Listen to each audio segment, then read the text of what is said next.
Assalamu alaikum students.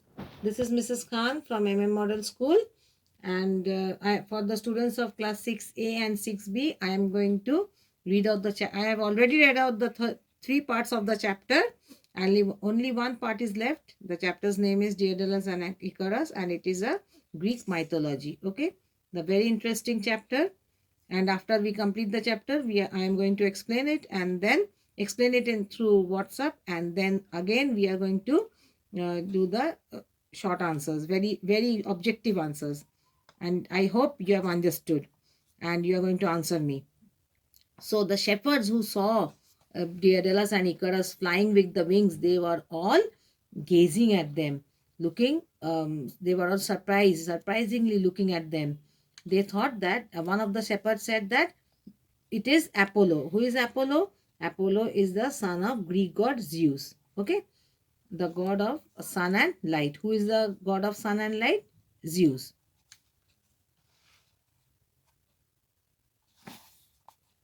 Yes, yes, replied his friend excitedly.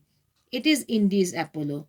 And see, he is followed by Cupid. And who is Cupid? The son of Jupiter, that is Zeus, and the god of love. Cupid had wings and could fly. So they could understand that shepherds, they are not so much literate or educated. So they thought it's Apollo and followed by his son Cupid. Father and son flew on further and further till they were over the sea. Now they were over the sea, the most dangerous part. Daedalus chuckled as he winged over the blue waters and watched the ships far below. He was very surprised to see the ships who were moving far below. King Minos cannot stop us now, my son, he cried in joy, and turned to ascertain the position of his son. So what did he say? Daedalus turned back to see his son. And what did he say? King Minos cannot stop us anymore. But he could not see Icarus anywhere. In the celebration of his freedom and his newfound skill. So this was a newfound skill, a new type of skill. And with every moment of his wings, every movement of his wings, the youth was soaring high above his father. So the young boy, Icarus, he was so happy that he was soaring high above his father, heading dangerously closer to the sun. And he was near the sun. So when he went to nearer to the sun, what would have happened? The wax started melting. Okay. Daedalus circled round and round, casting his eyes below. Icarus, where are you? He screamed. But there was no reply, no response. Icarus was not there. And then he looked into the sparkling sky above. Icarus was not there below him, so he looked above. Now, what did he see? Icarus. He cried with all his might, Icarus, beware! You are flying too high. Remember my words. Come down, come down.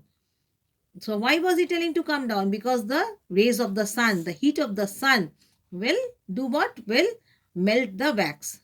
But the boy did not hear him. He had already gained too much height. He had already gone up very high.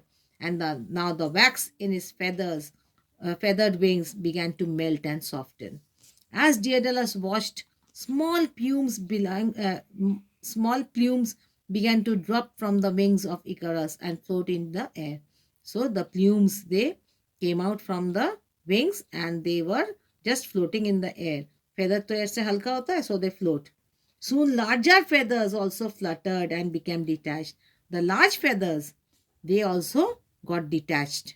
Alag ho gaya from the wings and floated gently down, and they were floating down. Icarus flapped more vigorously. Icarus और flap करने लगा जोर जोर से, so that he can reach the shore, and began to kick his feet in panic. He got panic that he is going to die. But it was of no use. The boy plummeted towards the sea. He just fell off near towards the sea, was flying off. He was coming down towards the sea like a dying comet. Comet means in Asman mein jo dikhte hai, comet and all. Like a dying comet, he was coming down to the sea and was enveloped by the blue waters below. And where did he fall? Into the waters below. All that remained were some feathers that were still floating in the gentle waves of the sea. It is a Greek mythology, and please, girls, listen to the whole video. Try to understand. We'll discuss it in the class again. Thank you for watching.